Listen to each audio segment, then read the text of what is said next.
I was placing fresh sunflowers on my husband's grave when a voice behind me said, "He's not in there." The words hit me like ice water, and I spun around to find an elderly man with kind eyes and weathered hands, standing respectfully at a distance. What he told me next would shatter everything I believed about my husband's death and the last 3 years of my life. "My name is Susan Brandon, and I'm 38 years old. I'm a registered nurse at Phoenix General Hospital, a single mother to my 8-year-old daughter Lucy, and a widow who has spent every Sunday for the past 3 years visiting what I thought was my husband John's final resting place.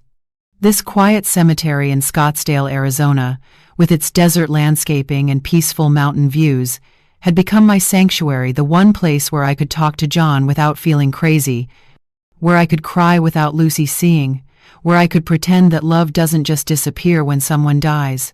John Brandon died on October 15, 2021, in what police described as a single-car accident on a remote stretch of highway outside Phoenix.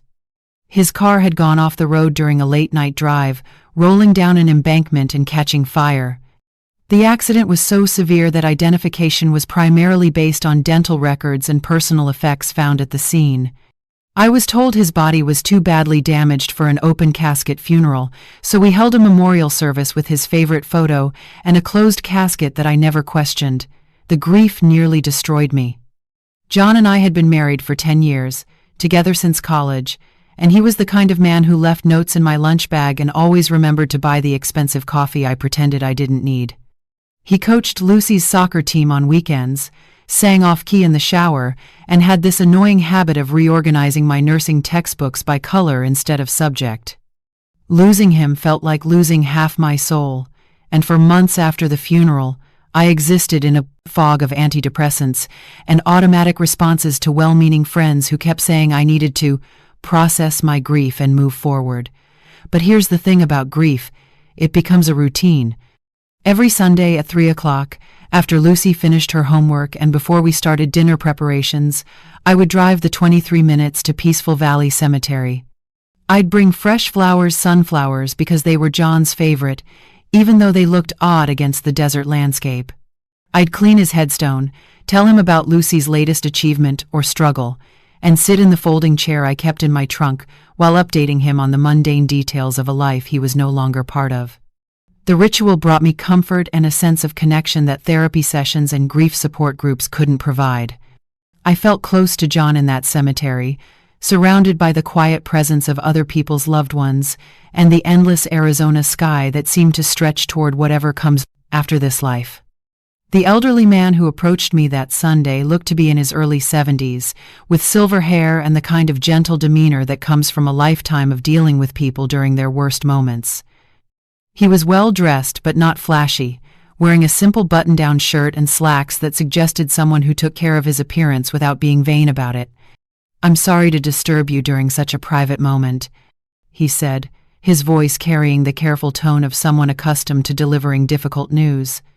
"But I've been watching you visit this grave for weeks, and I can't stay silent any longer. My name is Frank Davis, and I used to work in the funeral industry. Mrs. Brandon, I have reason to believe that your husband's casket is empty." The sunflowers fell from my hands as the world tilted sideways, and everything I thought I knew about death, loss, and the man I'd spent 3 years mourning began to crumble around me. My life in Phoenix has been carefully structured around the rhythm of healing and single parenthood since John's death 3 years ago. Every weekday begins at 5:30 in the morning, when I wake up in our suburban home in Ahwatukee, make coffee in the same blue mug John gave me for our 5th anniversary, and prepare for another 12-hour shift at Phoenix General Hospital's cardiac intensive care unit. Working as a nurse has been both a blessing and a curse during my grief journey. The constant demands of caring for critically ill patients leaves little time for self-pity, and there's something comforting about being surrounded by people who understand that life and death decisions happen in the space between heartbeats. My colleagues have watched me transform from the devastated widow who could barely function during those first months back to someone who appears to have rebuilt her life with determination and grace. Lucy, my 8-year-old daughter, has been my anchor and my motivation for pushing forward when everything inside me wanted to give up. She has John's stubborn streak and my practical nature, which means she asks direct questions about her father's death that I'm not always prepared to answer. "Why can't we visit Daddy's grave more often?" she'll ask. Or, "Do you think Daddy can see us from heaven?" Her innocence forces me to maintain hope even when I feel hollow inside. Our home still bears the traces of the life John and I built together. His coffee mug sits in the cabinet because I can't bring myself to put it away, but I also can't use it. His side of the closet has been mostly cleared out, with his clothes donated to charity, but his favorite ASU sweatshirt still hangs there because Lucy likes to wear it when she misses him. The garage workshop where he spent Saturday mornings building birdhouses and fixing neighborhood kids' bicycles has been converted into Lucy's art studio, but his tools are still organized exactly the way he left them. My mother Mary visits twice a week, bringing groceries and unconditional support, while tactfully avoiding any suggestion that I should be moving on or putting myself out there romantically. Mary lost my father when I was in high school, so she understands that grief doesn't follow a schedule or respond well to other people's timelines. She helps Lucy with homework, takes her to soccer practice when my shifts run long, and serves as the stable grandmother presence that keeps our family unit functioning. Lisa, my best friend and fellow nurse, has been my emotional lifeline since John's death. We met in nursing school 15 years ago and have supported each other through marriage, motherhood, and now widowhood. Lisa works the evening shift in the emergency department, which means we often cross paths during shift changes and can grab quick coffee breaks to vent about difficult patients or personal struggles. She's the one person who knew John well enough to understand exactly what I lost when he died. Phoenix's desert landscape has become a source of unexpected comfort. The mountains that surround the city feel like protective guardians, and the dramatic sunsets remind me daily that beauty can exist alongside loss. John and I chose to settle here after college because we loved the outdoor lifestyle and the sense of possibility that comes with living in a place where people come to reinvent themselves. Sunday visits to Peaceful Valley Cemetery had become the cornerstone of my emotional routine. The 23-minute drive through Scottsdale's quiet neighborhoods gave me time to transition from weekday responsibilities to the sacred space of remembrance. I'd park under the same mesquite tree, walk the familiar path to John's grave, and spend an hour in conversation with someone who couldn't respond, but whose presence I felt nonetheless. The cemetery itself is a beautiful place, desert landscaping with native plants, mountain views, and the kind of peaceful silence that makes you believe in something larger than daily stress and monthly bills. It's where I felt closest to John, where I could be vulnerable without judgment, where I could maintain the connection that death had interrupted but not severed. Until Frank Davis appeared and suggested that connection might be based on a lie. Frank Davis pulled a worn manila folder from his car and sat beside me on the small bench near John's headstone. His hands shook slightly as he opened it, revealing documents, photographs, and what appeared to be official forms that made my stomach clench with dread. "Mrs. Brandon, I need to tell you something that's going to sound impossible," Frank began, his voice gentle but urgent. "I wasn't the funeral director who handled your husband's service, but I knew Walter Morrison, who was. Walter retired shortly after your husband's funeral, and before he died last month, he gave me this file. He'd been carrying doubts about your husband's case for 3 years." I stared at the papers, my nursing training kicking in as I tried to process information logically while my emotional world started crumbling. "What kind of doubts?" Frank pulled out a series of photographs that showed the funeral home's preparation area. Walter documented everything as a matter of professional habit. "Look at this photo from the night before your husband's funeral." The image showed the preparation room with several caskets, including one that looked identical to the one we'd buried John in. But something was wrong with the proportions. It appeared to be sitting too high, as if something was elevating it from inside.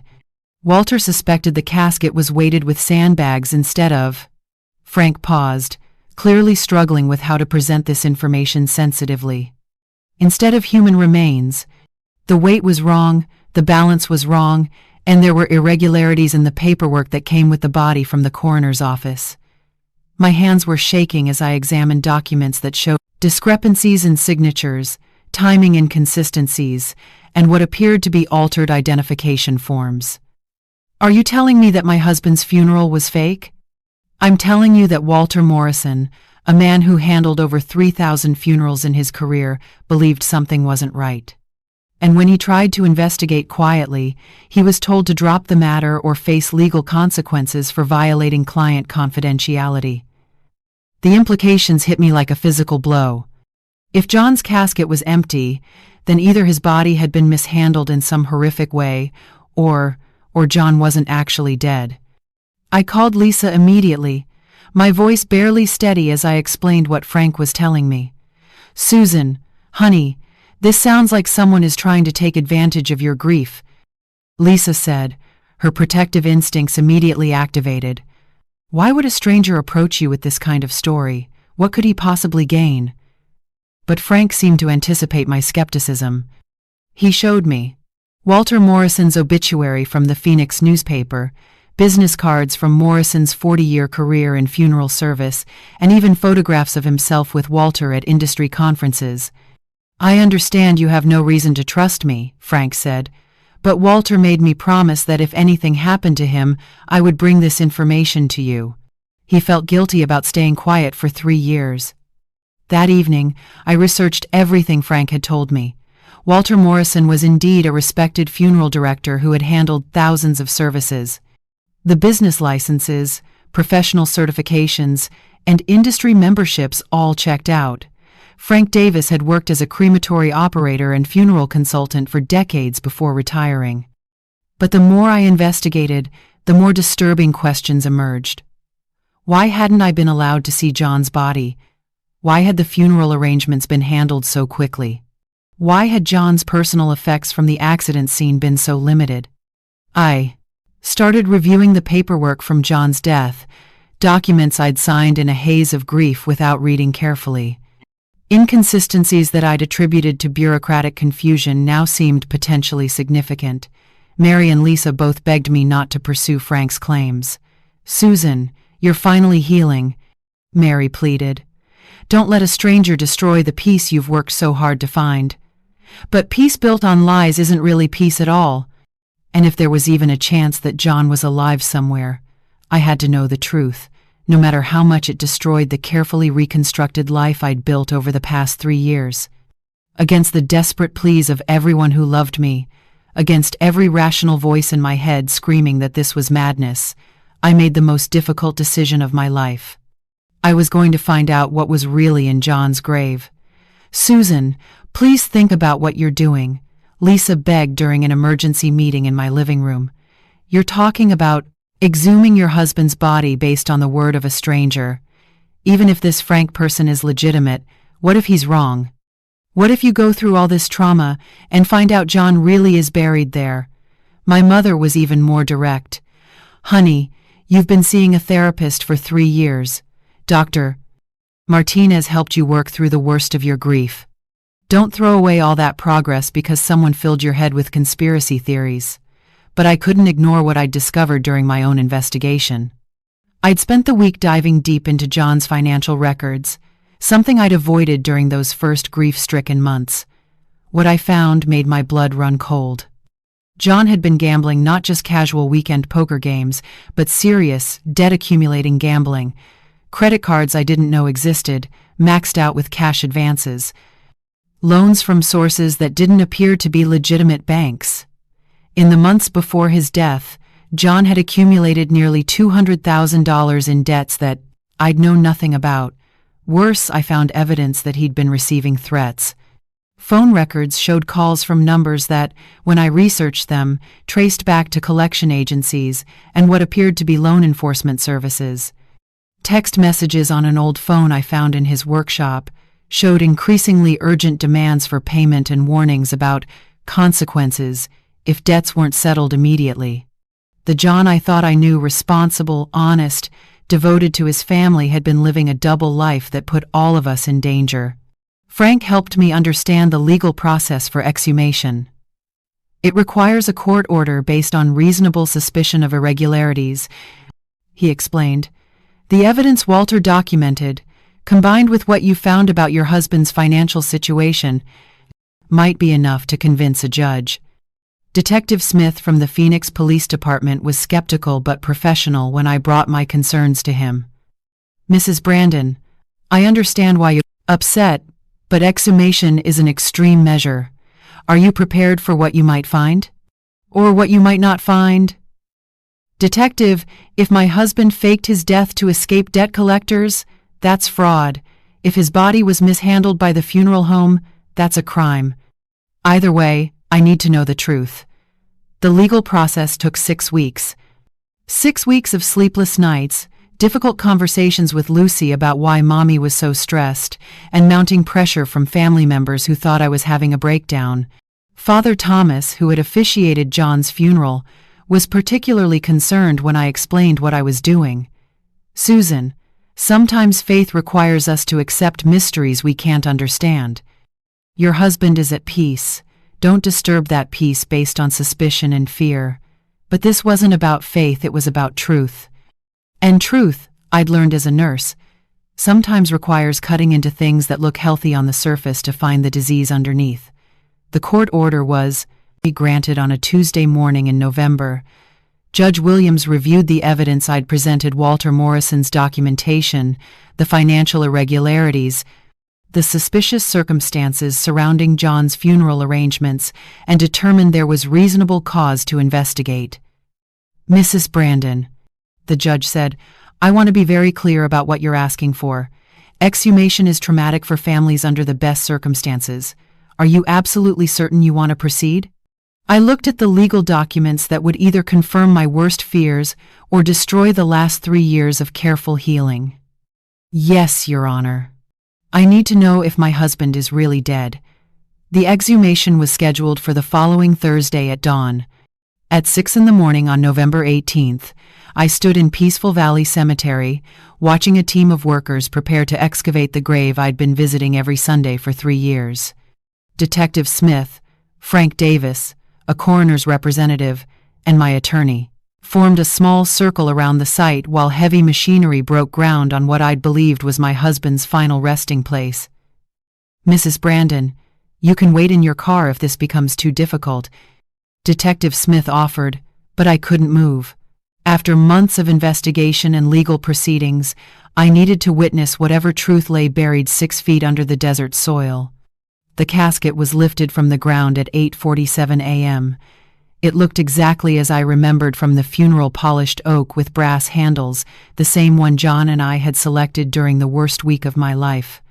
But something was immediately wrong with how the workers handled it. It seemed lighter than it should have been, requiring fewer people to maneuver it onto the examination table. The coroner's representative, Dr. Martinez, approached the casket with clinical precision while I held my breath.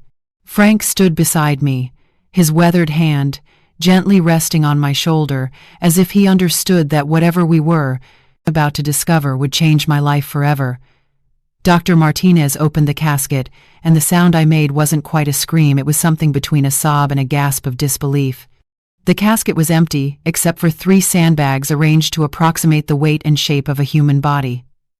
"Oh my God," I whispered, staring at the evidence that my husband's death had been an elaborate deception. "He's really not in there." Detective Smith immediately began photographing the scene while Dr. Martinez documented the sandbags' placement and weight distribution.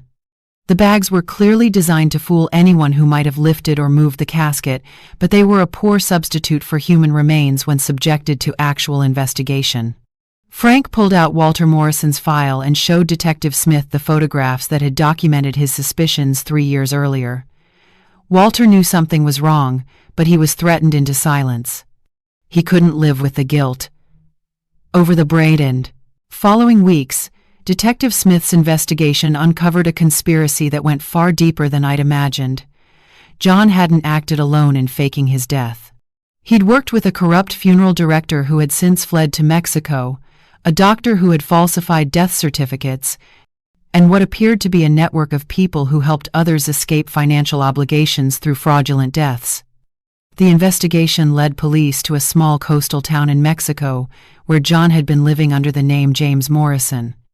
When they found him, he was working as a bartender in a resort town, sending money to an account he'd believed I couldn't trace. Detective Smith arranged for me to speak with John via video call before his extradition proceedings began. "Susan, I never meant for it to go this long," John said, his face appearing on the laptop screen in the police station. He looked older, sun-weathered, but undeniably alive. "I thought I could disappear for a year, let the heat die down, then come back for you and Lucy. The debts, the threats, they were going to hurt you both if I didn't pay. So you let me think you were dead? You let Lucy think her father was dead? You let us grieve for 3 years while you were drinking cocktails on a beach? I was protecting you. The people I owed money to, they would have come after my family. This was the only way to keep you safe. The only way to keep us safe was to be honest about the trouble you were in. We could have worked through it together." John's face crumpled as he realized the magnitude of what his deception had cost us. "I know I can never make this right, but Susan, I love you. I've missed you and Lucy every single day." I looked at this man I'd grieved for, this stranger who used to be my husband, and felt something inside me break in a completely different way than it had when I thought he was dead. The months that followed John's discovery were more difficult than the original grief I'd experienced when I thought he was dead. Grief, I learned, has rules and stages and support systems. But what do you do when the person you mourned turns out to be alive, but has betrayed you so completely that you wish they really were dead? John was extradited back to Arizona to face charges for fraud, conspiracy, and identity theft. During the legal proceedings, more details emerged about his gambling addiction and the extent of his deception. He'd been living a double life for over 2 years before his fake death, hiding debts, lying about work trips, and putting our family in danger from people I never knew existed. The hardest part was explaining everything to Lucy. How do you tell an 8-year-old that her father isn't dead but also isn't coming home? That the grief she'd been working through with her school counselor was based on a lie, but that the abandonment she now felt was completely real? "Mommy, does this mean Daddy didn't love us enough to stay?" Lucy asked one evening as we sat in her room, surrounded by drawings she'd made for a father she thought was watching from heaven. "It means Daddy made very bad choices when he was scared, and he thought those choices would protect us. But they hurt us instead." Lisa and my mother rallied around us with a fierce protectiveness that helped me realize how much genuine love existed in my life, even if John's had proven to be conditional and selfish. "I'm proud of you for pursuing the truth," Mary said during one of our difficult conversations about the future. "It would have been easier to live with the lie, but you're stronger than that." John's legal team attempted to arrange meetings between him and Lucy, supervised visits that would help him transition back into our lives, but I refused. The man who had let his daughter believe he was dead for 3 years had forfeited his right to disrupt her healing process further. Instead, I focused on rebuilding our lives around truth instead of deception. I started seeing a new therapist who specialized in betrayal trauma, helping me understand that my grief had been real, even if its cause had been fabricated. The love I'd felt for John, the memories we'd shared, the family we'd built together, those experiences were authentic even if his commitment to them hadn't been.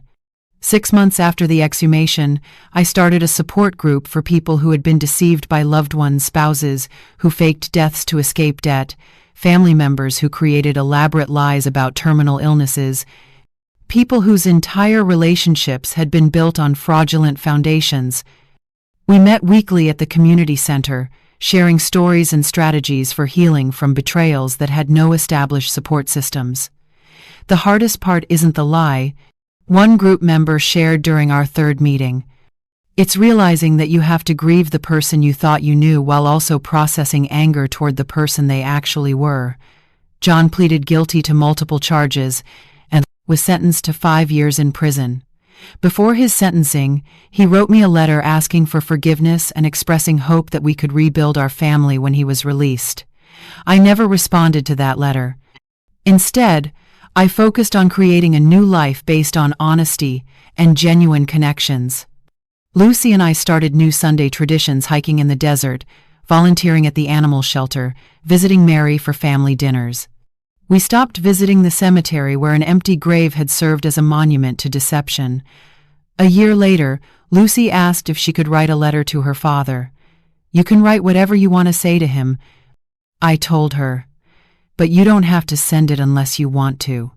She wrote 3 pages about her anger, her confusion, and her hope that he would never lie to anyone else again. She decided not to mail it, but she kept it in her desk drawer as a reminder that feelings don't disappear just because someone doesn't deserve them. Sometimes the most important discoveries happen when we finally stop accepting the lies we've been told and start demanding the truth we deserve.